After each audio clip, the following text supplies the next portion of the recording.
क्या आप जानते हैं इस्लाम की सबसे बरकत वाली शादी कैसे हुई थी?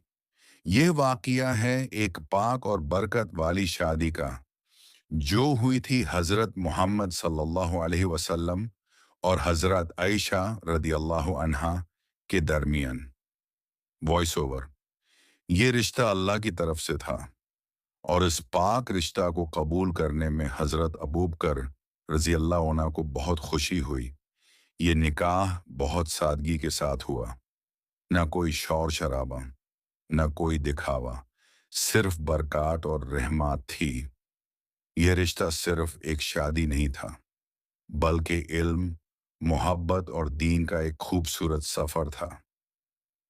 हज़रत आयशा रज़ी अल्लाहु अन्हा ने दीन का इल्म सीखा और आज तक उनकी रिवायात से उम्मत फ़ायदा उठाती है।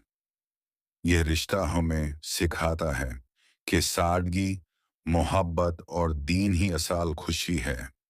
बेहद लोग ये सवाल पूछते हैं कि हज़रत मोहम्मद सल्लल्लाहु अलैहि वसल्लम ने हज़रत आयशा रज़ी अल्लाह अन्हा से कम उम्र में निकाह क्यों किया? उस सवाल का जवाब समझने के लिए हमें उस दौर को समझना होगा।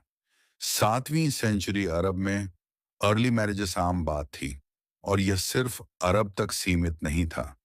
दुनिया के कई हिस्सों में यह नॉर्मल समझा जाता था।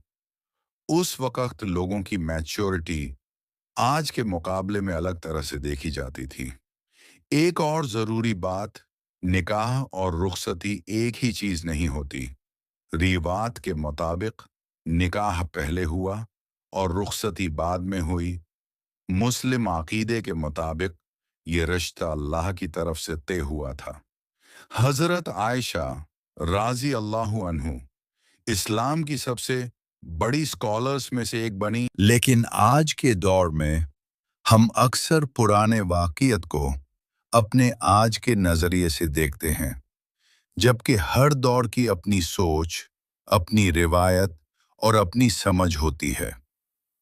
इस्लाम हमें ये सिखाता है कि किसी भी बात को समझने से पहले इल्म हासिल करो।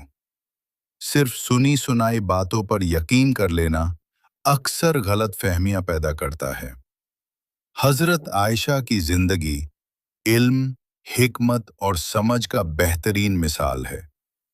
उन्होंने सिर्फ दीन ही नहीं, बल्कि जिंदगी के हर पहलू को समझा और उनकी बातें आज भी हमें सही रास्ता दिखती हैं।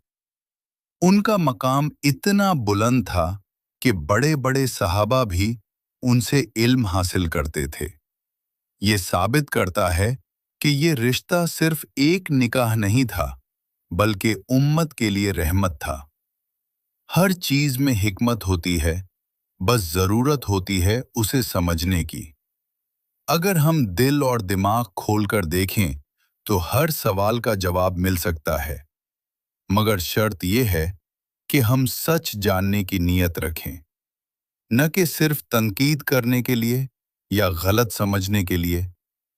इस्लाम हमें हमेशा तालीम देता है कि अदब और एहतराम के साथ बात करें।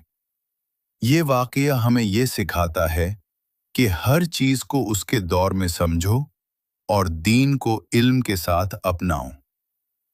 तभी हम असल हकीकत तक पहुंच सकते हैं। तो आप क्या सोचते हैं? क्या हम वाकई सच को समझ पाए हैं?